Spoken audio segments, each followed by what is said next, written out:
Pessoal, na nossa aula do dia de hoje, a gente vai discutir aí a decisão do regime de Pyongyang, comandado por Kim Jong-un, de explodir, de criar e de explodir uma bomba de hidrogênio, a chamada bomba H, que trabalha lá com a questão da fusão nuclear e, portanto, com uma geração de potencial destruidor muito maior do que a bomba atômica convencional.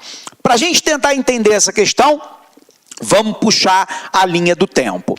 O que nós sabemos a respeito da Coreia do Norte? Primeiro, que quando termina a Segunda Guerra Mundial, nós temos lá o início de um período que vai de 1945, final da Segunda Guerra Mundial, até 1991, fim da União Soviética, chamado de bipolaridade.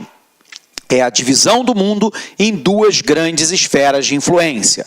O oeste capitalista, liderado pelos Estados Unidos, e o leste socialista, liderado pela União Soviética. Nesse período, a gente vai ter uma corrida armamentista, uma corrida espacial, uma corrida nuclear, uma busca por área de influência, uma disputa ideológica de capitalismo versus socialismo. E isso se refletirá na Península Coreana. Nós vamos ter a divisão da Península Coreana em dois países. Coreia do Norte comunista, apoiada pela China e pela União Soviética. Coreia do Sul capitalista, liderada e apoiada pelos Estados Unidos. Ok? Então vamos botar isso no quadro, para a gente entender essa questão para valer. Então, primeiro, para a gente tentar entender a Coreia do Norte, a gente precisa primeiro entender o final da Segunda Guerra Mundial. Então eu tenho lá o final da Segunda Guerra Mundial acontecendo em 1945. E aí, a partir dessa vitória, a gente vai ter lá um período do mundo que nós chamamos de bipolaridade. Vamos colocar aqui, bipolaridade, também conhecido como período da velha ordem mundial, período que vai de 1945 até 1991, portanto, do final da Segunda Guerra Mundial até o fim da União Soviética. O mundo passa a ser dividido, então, entre a porção oeste do planeta, uma porção capitalista liderada pelos Estados Unidos, e do outro lado, a leste, eu tenho lá a porção comunista liderada pela União Soviética. É o famoso conflito leste versus oeste. Repetindo para você, é um conflito que vai gerar uma corrida armamentista, uma corrida espacial, uma corrida nuclear, uma busca por área de influência e uma disputa ideológica entre capitalismo e socialismo. Isso vai, então, repercutir na Península Coreana, com a divisão da Península Coreana em dois países. Bom, então eu preciso colocar esses dois países aqui. Então, apagando aqui o nosso quadro. O que a gente vai ter, pessoal? A gente vai ter, de um lado, na Península Coreana, ao norte aqui, lembrando, a gente tem a China, cujo nome correto é República Popular da China. E por que nós estamos falando nisso, professor? Porque essa China aqui, que é a República Popular da China, também é chamada de China continental. Isso é para diferenciá-la da chamada China insular, que é a ilha de Taiwan, cujo nome correto é República da China Nacionalista. A República Popular da China, a China continental, considera Taiwan uma província rebelde. E Taiwan se considera um país independente. Então, aqui é importante, né, a gente entender isso. Por um outro lado, logo aqui abaixo da China, nós temos a Península Coreana. E essa Península Coreana foi dividida, né? Eu tenho lá, de um lado, a Coreia do Norte, que é comunista, apoiada pela China inicialmente e pela União Soviética. E do outro lado, eu tenho a Coreia do Sul, com o regime capitalista,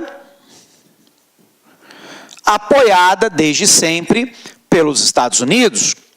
Bom, a divisão da Península Coreana vai ter um grande momento que vai ser em 1950, quando a Coreia do Norte, apoiada pelas tropas chinesas, vão invadir a Coreia do Sul. Os Estados Unidos, então, mandam tropas para poder ajudar os sul-coreanos. A guerra dura de 1950 a 1953. Em 1953, foi assinado um armistício, que, na verdade, significa um cessar-fogo. Portanto, oficialmente, as duas Coreias estão em guerra até hoje. Entre elas, foi criada aqui uma zona desmilitarizada.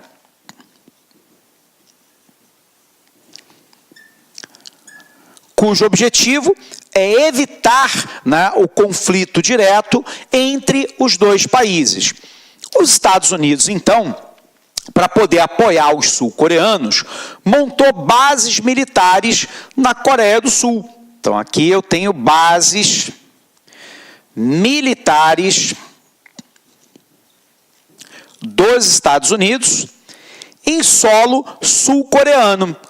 Pois bem, a gente sabe que a Coreia do Sul apoiou-se nas bases militares americanas e, com poucos gastos militares, com a abertura comercial dos Estados Unidos para os produtos sul-coreanos, passou a atrair capitais para a Coreia do Sul com uma mão de obra mais qualificada, abundante, relativamente barata num primeiro momento, construiu uma infraestrutura tecnológica, científica, mas também de portos, aeroportos, estradas, armazéns, ferrovias, centrais elétricas de telecomunicação, ciência e inovação, o que fez da Coreia do Sul hoje o que nós chamamos de um tigre asiático. Qual é o conceito de tigre asiático? É aquele país que tem um rápido crescimento socioeconômico. É o caso da Coreia do Sul, que hoje tem um PIB per capita 3 vezes maior que o Brasil. Um nível de escolaridade considerado muito bom. Algumas empresas globais, como a Samsung, como a Kia Motors, mas também como a LG, e que, portanto, se transforma aí num grande player do mercado internacional. Alcançou um nível maior de desenvolvimento. A Coreia do Norte não fez nada disso. A Coreia do Norte vive lá uma ditadura hereditária. Essa ditadura hereditária,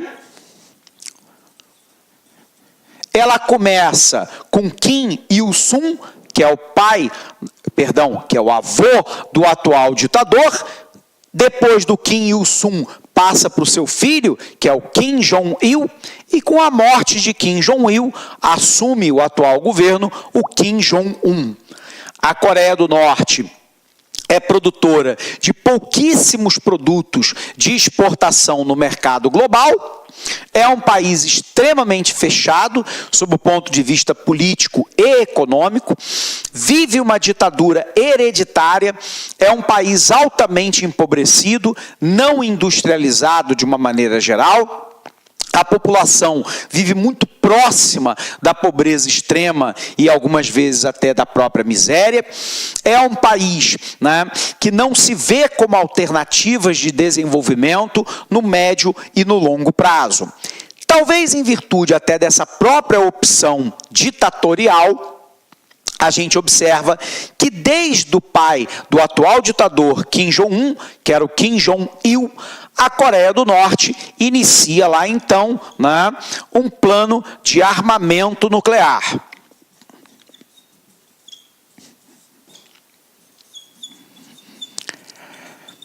O armamento nuclear, né, ele tem basicamente dois grandes objetivos.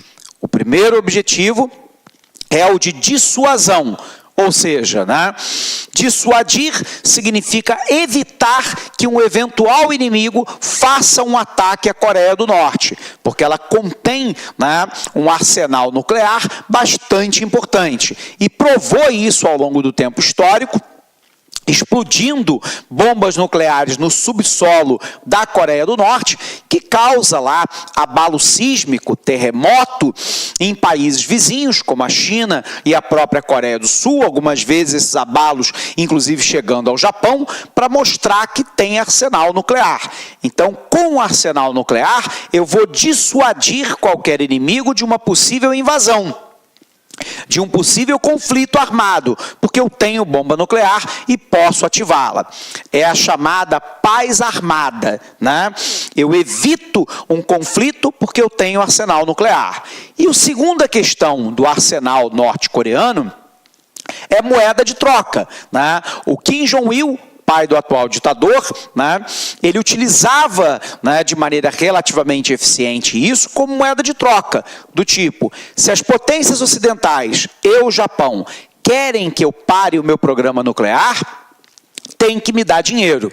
E, portanto, isso significa, né, fonte de energia, petróleo e gás, significa, eventualmente, carvão, significa produto industrializado, significa fármacos, né, medicamentos, alimentos, de uma forma geral, para que a dinastia Kim se mantenha no poder. Então, observe que o arsenal nuclear, ele tem dois objetivos. Precisamos colocá-lo aqui na tela para você. Então, apagando aqui.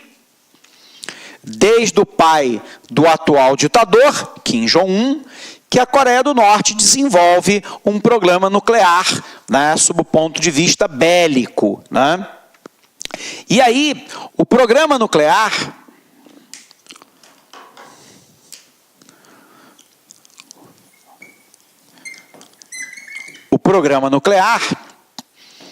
ele tem basicamente dois objetivos, né? Dissuasão e, ao mesmo tempo, moeda de troca. Basicamente, chantageando o Ocidente, o Japão, a própria Coreia do Sul, né, de um possível conflito armado nuclear para obter alimento, medicamento, fonte de energia, dinheiro, para tocar a ditadura dos Kim, que comanda o país desde a década de 1950. Sobre o comando do pai do atual ditador, o Kim Jong-un, isso chegou a funcionar durante um determinado período de tempo. Ele negociou com o chamado Grupo dos Seis. Quem era o Grupo dos Seis, né? Os Estados Unidos, a Rússia, a China, o Japão, Coreia do Sul e Coreia do Norte. Esse grupo de países chegou num acordo, né, sobre o regime do pai do atual ditador, de que os Estados Unidos e o Japão dariam dinheiro à Coreia do Norte e, em troca, o regime norte-coreano paralisaria o seu programa nuclear e o desenvolvimento de mísseis de curto, médio, longo alcance, balístico e intercontinental. O que ocorre é que, embora, né, o dinheiro tenha sido dado ao regime norte-coreano, secretamente, Kim Jong-il mantinha o seu programa nuclear ativo. E aí, né, o governo americano vai lá e corta a ajuda junto com o governo do Japão. O resultado é que isso levou a um isolamento ainda maior da Coreia do Norte, e esse isolamento leva lá ao extremismo do regime norte-coreano. Ele, então, abandona qualquer tipo de controle e passa a desenvolver mísseis de médio, longo alcance e balístico, chamado de intercontinental, que teoricamente poderia atingir até a costa oeste dos Estados Unidos, ameaçando o Ocidente, o Japão e a Coreia do Sul de uma guerra nuclear, caso os seus pedidos não sejam atendidos. Como de lá para cá os pedidos não foram atendidos, né, o acirramento da disputa continuou. Bom, como é que o Ocidente, né, reagiu a esse programa nuclear norte-coreano? Basicamente, através do Conselho de Segurança da ONU, que passou a praticar um conjunto de sanções. Essas sanções, né, basicamente de cunho político, como uma reprimenda e um isolamento ainda maior do regime norte-coreano, e do outro lado, uma série de sanções econômicas, basicamente bloqueio de venda de bens para o regime norte-coreano e da compra de produtos desse país pelos membros da ONU. Isso tem, ao longo dos últimos anos, agravado e muito a condição da própria população norte-coreana e da manutenção do regime.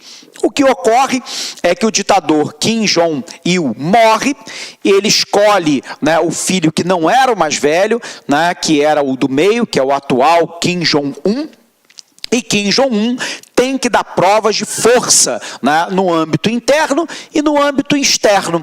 E a forma que ele escolheu de fazer isso é lá, né, fortalecer o programa bélico nuclear e de mísseis intercontinentais balísticos. E, portanto, ele acaba insistindo na mesma trajetória que o seu pai, Kim Jong-il, havia feito com relativo sucesso no passado. O problema é que parece...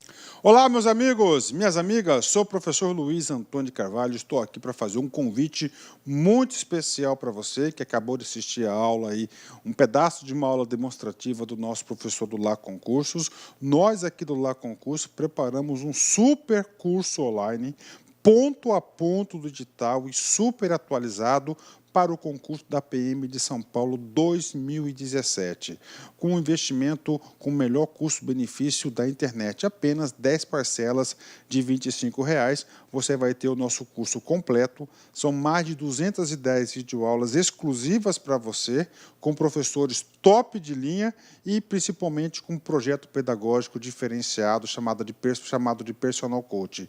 O projeto pedagógico que faz o aluno ter sucesso no concurso. Por quê? Porque ali vai organizar a vida do concurso. E papo reto com vocês, eu tenho certeza absoluta, se vocês cumprirem todas as nossas orientações pedagógicas, eu tenho certeza que você ficará super competitivo no concurso aí da PM de São Paulo 2017. Bacana? Legal. Ah, já ia esquecendo, você quer um material de apoio aí, o PDF que o professor está utilizando nessa aula?